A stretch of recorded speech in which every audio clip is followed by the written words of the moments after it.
I worked as a 911 dispatcher for a little over 6 years before I finally quit. It wasn't the stress, or the hours, or even the awful things you hear on the other end of the line. I could handle all that.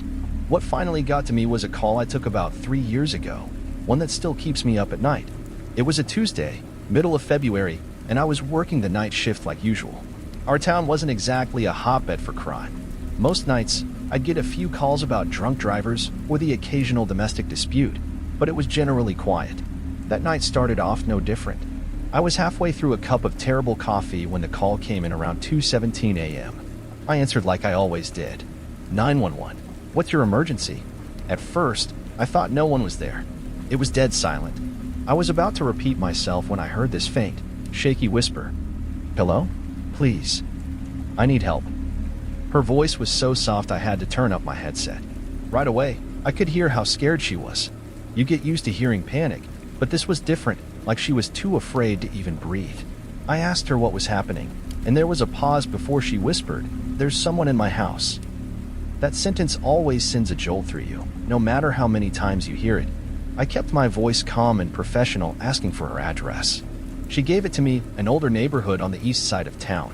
As I started dispatching officers, I asked where she was in the house. "I'm in the closet, upstairs. Please don't let him hear me."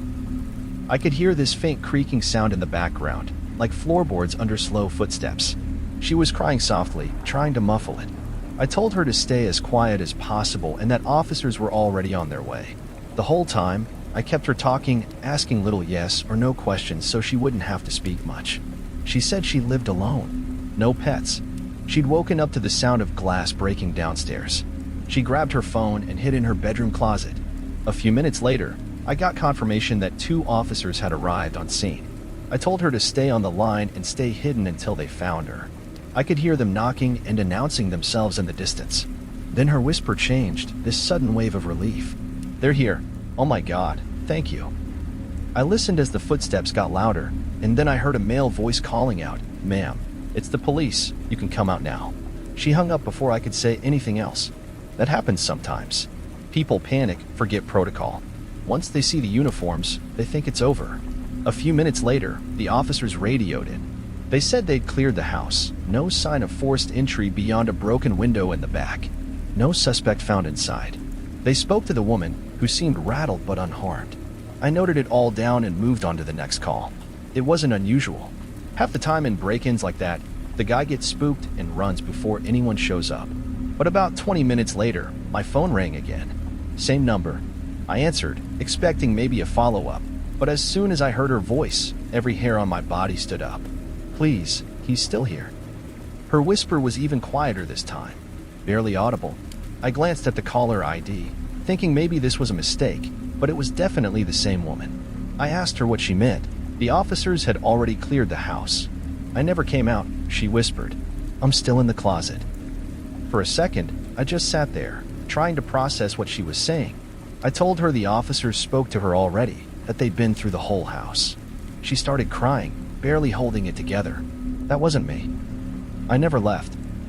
He's still here. I hear him breathing." My stomach dropped. I asked if she could describe where exactly she was hiding. She told me she was in the upstairs bedroom closet, the same place as before. She said she heard footsteps after I told her the police had arrived, but they didn't sound right. Too slow. Too heavy. Then she said something I'll never forget. They didn't call my name. They just stood outside the closet, and then I heard them leave. I immediately dispatched the officers back to the scene, this time calling for backup. I stayed on the line with her, telling her not to move, not to make a sound. I could hear her shaky breaths, and underneath it, something else. A faint, rhythmic sound, like breathing, but it wasn't coming from her. She kept saying, over and over, "He's right outside. He knows I'm here." The officers arrived faster this time, sirens blaring. I could hear them pounding on the door downstairs, shouting for anyone inside to come out. Then, suddenly, the woman on the phone gasped. There was a loud thud, like something hitting the closet door. She dropped the phone, but the line stayed open. I could hear everything. Heavy footsteps. The sound of wood splintering. Her screaming. And then, nothing. When the officers finally forced their way in, they found the upstairs bedroom closet door smashed open. The phone was lying on the floor, but she was gone. No sign of a struggle beyond the broken door. The entire house was searched from top to bottom. Again, backup units arrived. They canvassed the neighborhood, but there was no trace of her. Here's where it gets worse. The first time the officers responded, they did speak to someone. A woman matching the dispatcher's description, mid-30s, brunette, wearing pajamas. She seemed shaken but coherent. She told them she must have imagined someone in the house after seeing the broken window. She even laughed it off, saying she'd call if she needed anything else. The officers had no reason to doubt her. They logged it as a false alarm and left. But when they reviewed the body cam footage later, there was no woman. The footage showed the officers clearing the house, calling out, checking every room, but they never encountered anyone. No conversation. No sign of the homeowner at all. It was like they'd imagined talking to her. The official report listed her as missing. To this day, no one knows what happened to Sarah Millbrook. That was her name. Lived alone. No history of mental illness. No enemies anyone could think of. But sometimes, late at night, I think about that second call. About how she said he was still there. And how the person the officers saw, if they really saw anyone at all, wasn't her. I quit a few months later. I told people it was burnout, but that's not the truth. The truth is, I couldn't stand picking up that phone anymore, knowing that sometimes, when you think help has arrived, it's already too late.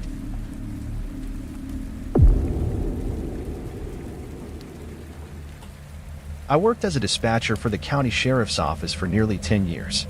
In that time, I heard my fair share of bad calls, accidents, shootings, officers injured in the line of duty. But nothing haunts me like the night we lost Officer Daniels. Not because of how it happened, but because of how it didn't make sense. It was late September, a little after 1 a.m. I was pulling a double shift, and like most nights, it was dead quiet. Our jurisdiction covered a lot of rural area, long stretches of empty highway, farms, and patches of woods where you could drive for miles without seeing another soul. Daniels radioed in that he was making a traffic stop on Highway 22. I logged it without thinking twice. He was solid, ex-military, the kind of guy who handled things by the book. The stop was for a black sedan with no plates, pulled over on a part of the highway known as Miller's Stretch. No lights out there. No cameras. Just 2 lanes of cracked asphalt cutting through trees and fields. Routine stuff. A few minutes passed, and I didn't hear anything. Usually, after a stop, the officer calls back to run licenses or give an update. I gave it another minute before keying in. Unit 14. Status check. At first, all I got was static. That happens sometimes in dead zones. I tried again. That's when his voice finally came through. But it wasn't the calm, steady voice I was used to hearing. Dispatch. His voice was low, strained, like he was trying not to be heard. I need backup now. I straightened up in my chair, already signaling to the nearest unit. I asked for his situation, if the driver was being aggressive or armed. But his response wasn't what I expected. It's not. He's not right. Daniel sounded like he was out of breath, like he'd been running but couldn't get away. The driver, there's something wrong with him. I asked him to clarify. What exactly was wrong? Was the suspect on drugs? Acting violent?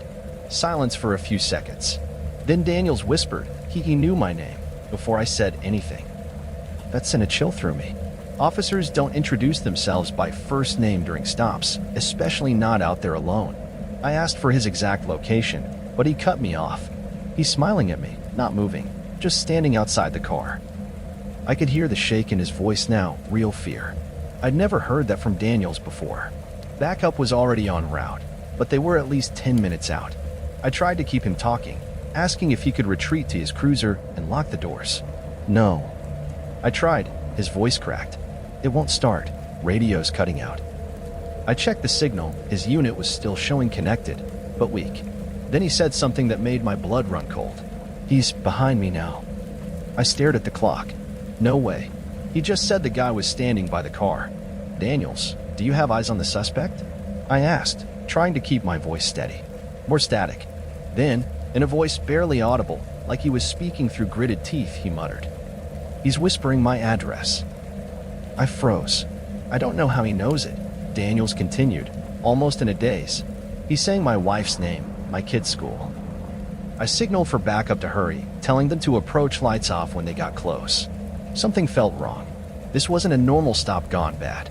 I told Daniels to fall back, to get distance, but his next words didn't make sense. I'm trying, but the highway's not ending. I asked what he meant. I've been walking, but I'm still here. His breathing was getting faster, more erratic. I keep passing my cruiser, over and over. I didn't understand. Was he disoriented? Hurt? Stay where you are, Daniels. Backup's almost there. Then came the last thing he ever said to me. I don't think I'm on 22 anymore.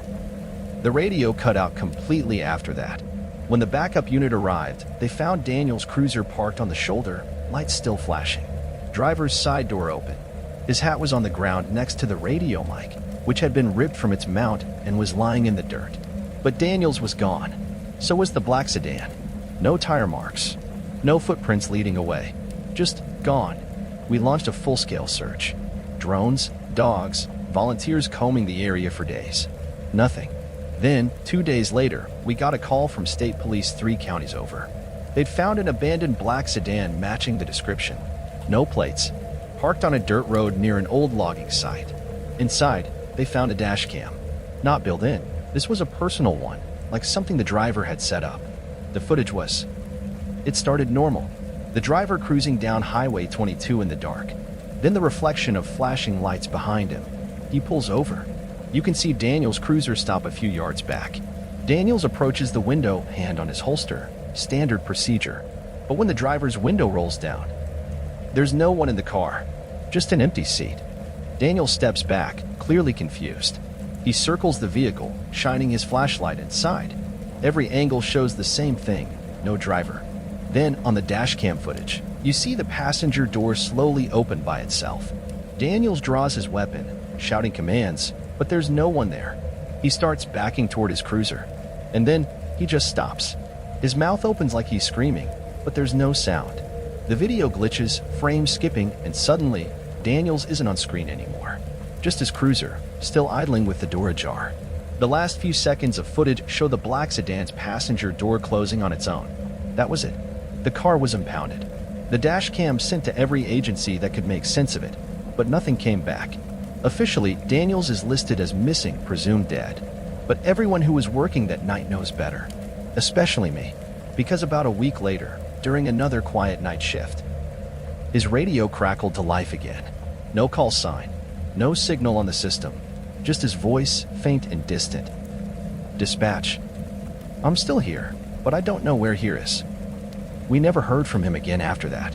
And now, every time an officer makes a stop out on Miller's Stretch, there's this unspoken rule: keep it quick, keep your engine running. And if you see a black sedan with no plates, just drive past.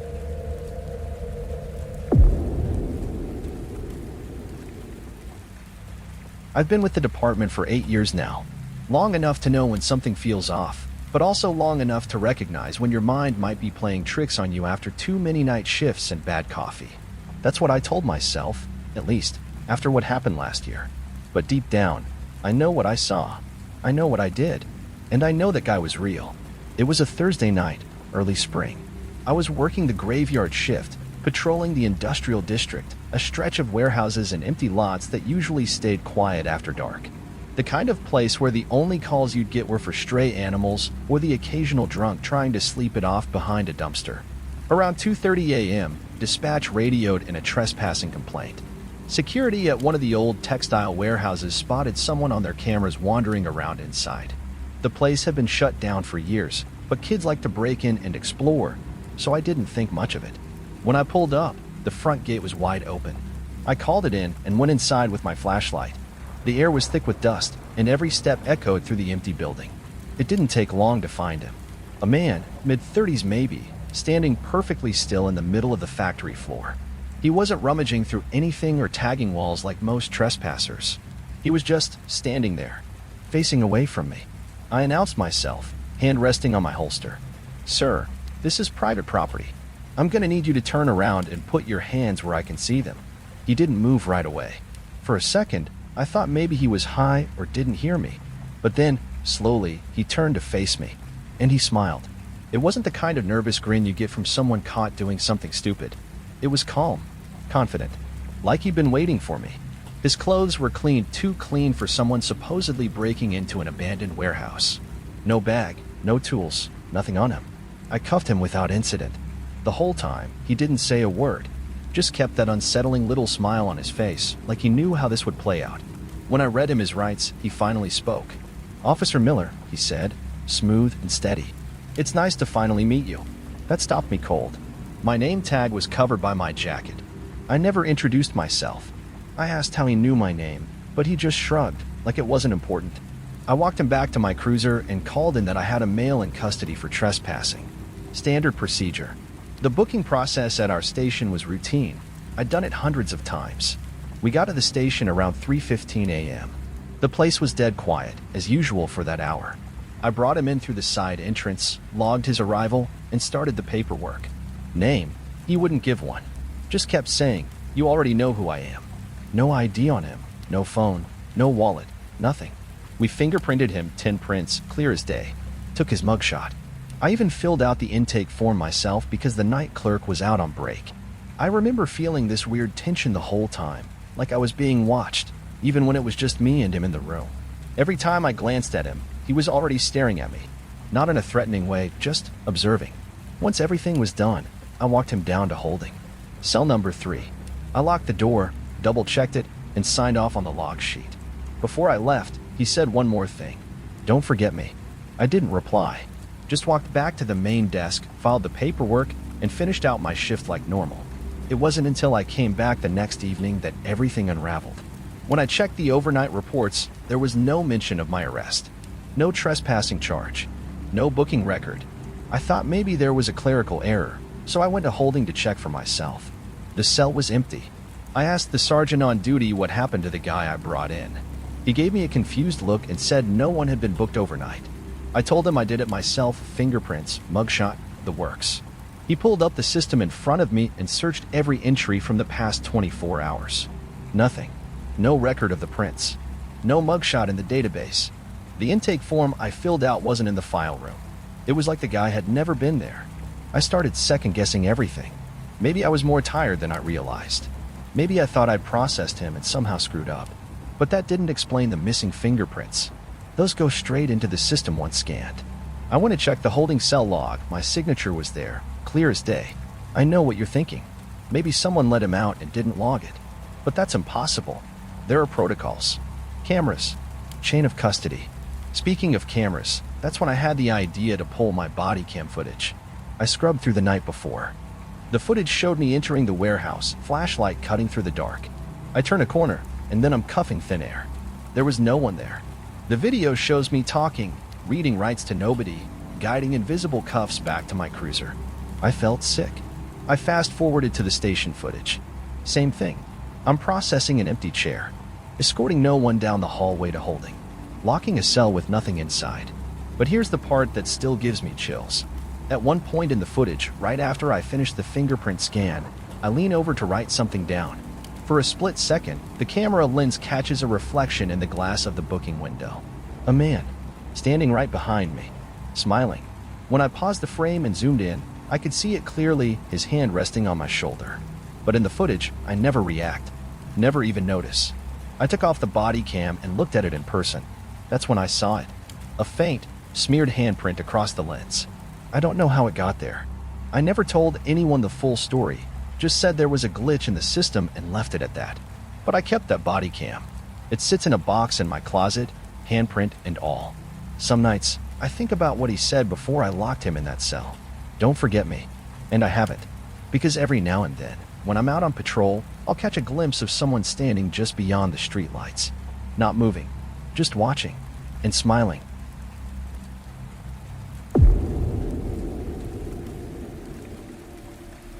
Some calls stick with you, not because they were the most dangerous, but because they leave a hole in your understanding of how the world is supposed to work. This happened 2 years ago, when I was still doing patrols in a quiet town where, on most nights, the biggest issue was someone's dog getting loose or a neighbor dispute over a fence. We weren't exactly trained for the bizarre, at least, not the kind of bizarre we ran into that night. It was late October, just after midnight, when dispatch sent my partner and me to check out a suspected break-in. A woman had called saying she heard glass shatter next door, followed by loud bangs, like furniture being thrown around. We pulled onto Willow Lane about 10 minutes later. It was one of those neighborhoods where every house looked the same, and everyone waved at each other when they drove by. Not exactly the kind of place you'd expect a violent break-in. But what immediately caught my attention wasn't the house, it was the man standing outside of it. He was positioned directly in front of the property, hands clasped neatly behind his back, standing under a flickering streetlight. It was like he was waiting for us. Most callers hang back, pacing nervously or pointing toward the house. This guy was calm. Too calm. We stepped out of the cruiser, and I called over to him. "Evening, sir. Did you report the disturbance?" He smiled, polite but unsettling. "No, officer. I didn't call. I'm just here to help." That immediately set off alarms in my head. I asked for his name, but he ignored the question entirely. Instead, he gestured toward the house, his tone casual, almost conversational. "You'll find a broken window on the left side," he said, like he was giving directions. "The coffee table in the living room is shattered. There's a photo frame lying face down in the hallway. Upstairs, the mirror's cracked, drawers pulled out." His words were so precise, so matter-of-fact, that my partner instinctively reached for his cuffs. "How do you know that?" I asked, already knowing what he was about to say. He just smiled wider, tilting his head slightly. "Because that's exactly how I left it. We didn't waste any time after that." My partner cuffed him while I radioed in that we had a possible suspect in custody.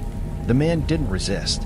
He just stood there with this unsettling air of satisfaction, like everything was unfolding exactly how he wanted. Normally, a suspect would be cursing us out, denying everything, or asking what they were being arrested for. But he stayed silent, calm. That damn smile never left his face. We secured him next to the cruiser, double-locked the cuffs, and headed toward the house to assess the scene. I expected to see obvious signs of forced entry, broken glass, maybe a door hanging open. But as we approached, something felt wrong. The front door was perfectly closed. The windows were intact. No lights were on inside. We knocked and announced ourselves, but there was no response. Dispatch confirmed the homeowners were out of town for the week. We circled around to check for that broken window on the left side he'd mentioned. Nothing. Every pane of glass was spotless. We forced entry through the front door, expecting chaos inside. But as soon as we stepped into the living room, my stomach dropped. It was pristine. The coffee table sat neatly in place, not a scratch on it. No shards of glass, no overturned furniture. The carpet didn't even have footprints. We moved through the house, clearing each room. The hallway was empty, no photo frames on the ground. Upstairs, the bedroom mirror wasn't cracked. The dresser drawers were shut tight, dust undisturbed. It was like no one had set foot in that house for days. I radioed back that there was no sign of a break-in, but I couldn't shake the crawling sensation under my skin. It wasn't just that he was wrong, it was that he was too detailed, like he wasn't guessing. He knew what should have been there. We headed back outside, ready to bring him in for questioning, maybe even a psych eval. But when we got to the cruiser, he was gone. The cuffs were sitting neatly on the hood, snapped open. We froze. My partner swore under his breath, immediately scanning the street. There was no way he slipped out. We would have heard something. We searched the entire block, knocked on doors, called for backup. Nothing. The weirdest part?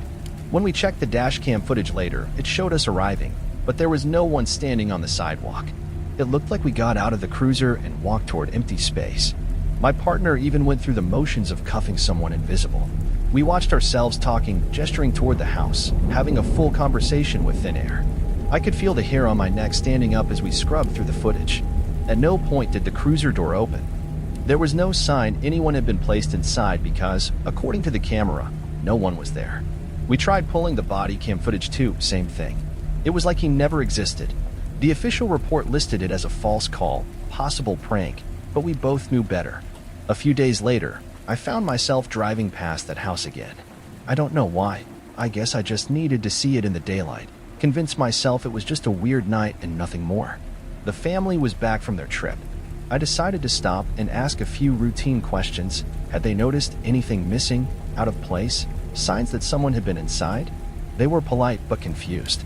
Everything was exactly how they'd left it. Nothing disturbed.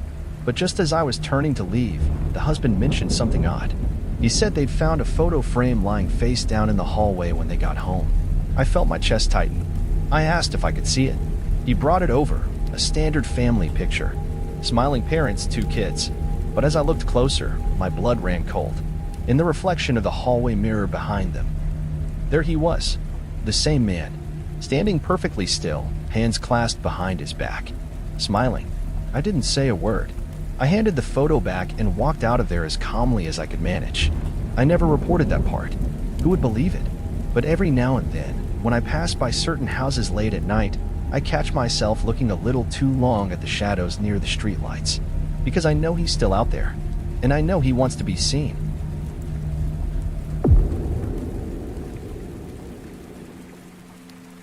You'd think after a decade on the job, you'd seen everything a night shift could throw at you. Drunks, fights, the occasional foot chase to wake you up at 3 a.m. But every now and then, something happens that doesn't fit into any report you can file. Something you don't talk about in the locker room after shift change.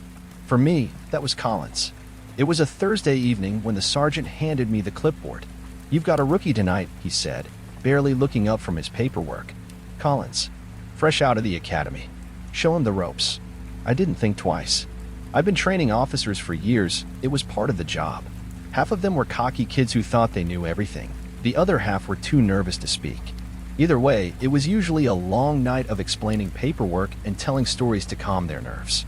When I headed out to the lot, I saw him immediately. Leaning against my cruiser, uniform crisp, gear squared away. He stood up straight when he saw me coming, no fidgeting, no signs of nerves. "You Collins?" I asked. "Yes, sir." Polite. Formal. A little stiff, but I figured he was just trying to make a good first impression. We rolled out just after 7 p.m. I tried to make conversation, ask him about his time at the academy, where he was from, what made him join the force. Standard icebreakers. But his answers were short, almost rehearsed. "Where'd you train?" "State Academy." "Any family in law enforcement?" "No." "What made you sign up?" "I like to observe." That answer threw me for a second. Most rookies talked about wanting to help people, serve their community, something idealistic. But Collins just stared out the window, watching the streets roll by like he wasn't really part of them. We got a few calls that night. Minor stuff. I handled them while he stayed in the cruiser. I figured he was just trying to get a feel for things before jumping in. Some rookies were like that, slow to engage, watching how the veterans handled situations. But as the night dragged on, I started noticing little things that didn't sit right. When I asked him to run plates, he hesitated, like he didn't know the process. I brushed it off, figuring he was still green. When we stopped for gas around 10:30, I grabbed 2 coffees. I handed him one, but he just held it without drinking. Didn't even take the lid off. "You don't like coffee?" I joked. "I don't need it," he replied, voice flat. By midnight, the silence between us felt heavier. I'd worked with quiet rookies before, but this wasn't just nerves. It was like he didn't belong. Like he was playing a role but didn't fully understand how humans were supposed to act. At one point, I caught him staring at me, not in a curious way, but like he was studying something he didn't recognize. "You good?" I asked, half laughing to ease the tension. He blinked slowly, then smiled, a small, practiced thing that didn't reach his eyes. Just taking it all in. We finished the shift without incident. No real calls, no paperwork disasters. But I couldn't shake the feeling that something was off. When we pulled into the station lot around 3:45 a.m., I turned to him. "Not bad for your first night. You'll loosen up after a few more shifts." He looked at me, that same unsettling calm in his eyes. "I've seen enough." Before I could respond, I glanced down at my log sheet to sign off his ride-along. It took maybe 10 seconds. When I looked up, the passenger seat was empty. I hadn't heard the door open. No footsteps. Nothing. I got out of the cruiser, scanning the lot. Empty. No sign of him anywhere. I headed inside, figuring he must have slipped past me somehow. When I asked the desk sergeant if Collins had come through, he gave me a blank stare. "Who?" "Collins. The rookie I was assigned tonight." He shook his head. "There weren't any ride-alongs scheduled. You were solo." I thought it was a joke, some initiation prank on the training officer. But when I checked the roster, there was no record of Collins. No assignment. No trainee by that name in the system. I felt this cold knot forming in my stomach as I walked back to the lot. I popped open the cruiser's onboard computer and pulled up the dashcam footage. What I saw made my skin crawl. From the moment I got in the car, I was alone. Every frame showed me driving solo, talking, gesturing toward an empty seat, holding out a coffee cup to no one. There was even a point where I laughed, like I was responding to a joke that hadn't been told. I fast-forwarded through hours of footage, watching myself interact with someone who wasn't there. I told myself it had to be a glitch, corrupted video, bad angle, but deep down, I knew better. When I got home that morning, I barely slept. I kept replaying the night in my head, the conversations, the way Collins moved, the way he watched. A few days later, I dug through old personnel files just to prove to myself that he existed. But there was nothing. No Collins in the academy records. No trainee assigned to me that week. I thought I was losing my mind. But then, about a month later, something happened that confirmed I wasn't imagining it. One of the younger officers mentioned seeing a rookie hanging around the back lot late at night. Said he didn't recognize him. Thought maybe it was someone from another precinct doing a transfer. When I asked what he looked like, he described Collins perfectly. Quiet guy. Clean cut. Just kinda stood there watching. I didn't say anything. I just nodded and walked away. Since then, a few others have mentioned seeing someone matching that description, always at night. Always near the cruisers, never saying much. And sometimes, when I'm out on patrol alone, I catch a glimpse of movement in the passenger side mirror. Like someone sitting there, watching, taking it all in. I don't work with rookies anymore. And I never drive with the passenger seat empty without glancing over, just to be sure.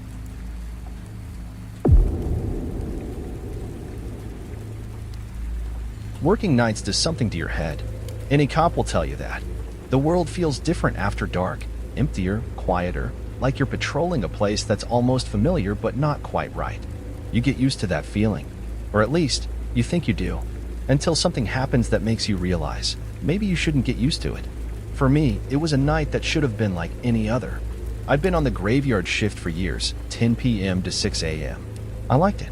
Less traffic, fewer headaches, and most of the guys who caused real problems were either passed out drunk or too paranoid to come out after midnight. That night started normal. Too normal, in hindsight.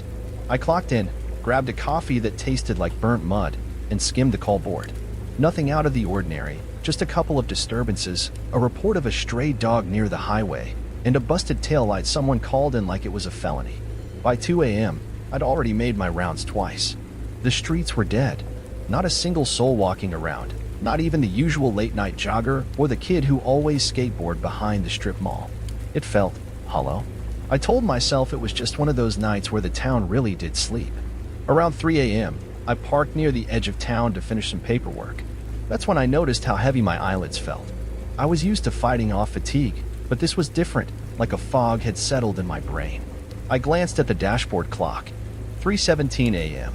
I figured I'd swing by the station, maybe grab another coffee, ride out the last couple hours before shift change. I pulled onto Main Street, following the same route I'd taken 100 times before. But as I drove, something felt stretched. Like the roads were longer than they should have been. Landmarks looked familiar, but somehow off. Like they'd been rebuilt from memory and the details didn't quite match. When I finally turned onto my street, expecting to see my house at the end of the block, my stomach dropped. I wasn't home. I was back in the station parking lot. At first, I thought maybe I'd zoned out, missed a turn, or circled back without realizing it. It wouldn't be the first time fatigue played tricks on me. I laughed it off, shifted into drive, and pulled out again, this time making a conscious effort to stay alert, counting every street sign, every turn. 15 minutes later, I was staring at the same parking lot. Same empty spaces. Same dark windows in the station. And the dashboard clock still read 3:17 a.m. That's when the first real wave of panic hit me. Not a jolt, but a slow, creeping realization that something was very wrong. I checked my phone. No signal. The screen was stuck on the same time. I tried the radio, just static. I told myself I was overtired, that I needed to get out of the car and walk it off. So I parked and stepped into the cold night air, breathing deep to clear my head. But the air didn't feel right either. It was too still, too quiet. No distant hum of traffic. No insects. No wind. Just silence. I walked to the station door, expecting the warm glow of fluorescent lights and the low buzz of late shift chatter. But inside, it was pitch black.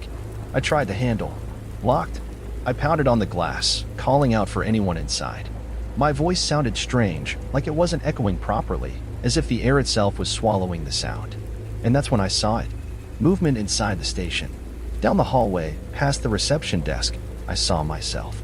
I was walking out of the squad room, coffee in hand, adjusting my belt like it was the start of any other shift. I froze, watching me go through the exact motions I'd done hours earlier. But had it been hours? I stumbled back from the door, heart racing, when headlights flared behind me. I turned to see a cruiser pulling into the lot, same model, same unit number as mine. It parked in my usual spot, and I watched as I stepped out. Same uniform, same weary expression. I didn't move. I couldn't. I just stood there, watching this loop play out like I was stuck in a recording that refused to end. I don't know how long I stood there before I forced myself back into my cruiser. My hands were shaking as I gripped the wheel. The clock blinked, 3:17 a.m. I lost track of how many times I tried to leave after that. No matter where I drove, highway, back roads, even cutting across fields, I always ended up right back at that lot. The sky never changed. The stars never shifted. And the clock, always 3:17 a.m. Eventually, I gave up trying to drive out. I got out and walked, thinking maybe I could outrun whatever this was. But every step led me back to that same patch of cracked asphalt, staring at my cruiser like it was the only thing left in the world. At some point, hours later, days maybe, I saw another version of myself arrive. Then another. It was like every attempt I'd made was still playing out, overlapping in this endless cycle. I watched myself pacing, sitting in the driver's seat, slamming fists against the steering wheel, all things I knew I'd done, but now I was seeing them from the outside. It was like being trapped in a maze with no exit, where every turn just led you back to the start, but worse, because you could see yourself making the same mistakes over and over again. I don't remember how I got out. One moment, I was sitting in the cruiser, head against the steering wheel, too exhausted to move. The next, I was waking up in my bed, sunlight streaming through the window like nothing had happened. My phone said it was 2 days later. There were no missed calls from the station, no one wondering where I'd been. When I checked my cruiser in the lot, it was exactly where it should be, except the clock on the dash was dead. I never told anyone. How could I? But ever since that night, I felt disconnected. Like part of me never really left that parking lot. Sometimes, when I'm finishing a late shift, I catch myself glancing at the clock. And if it ever hits 3:17 a.m., I feel this cold wave wash over me, like I'm about to start it all over again.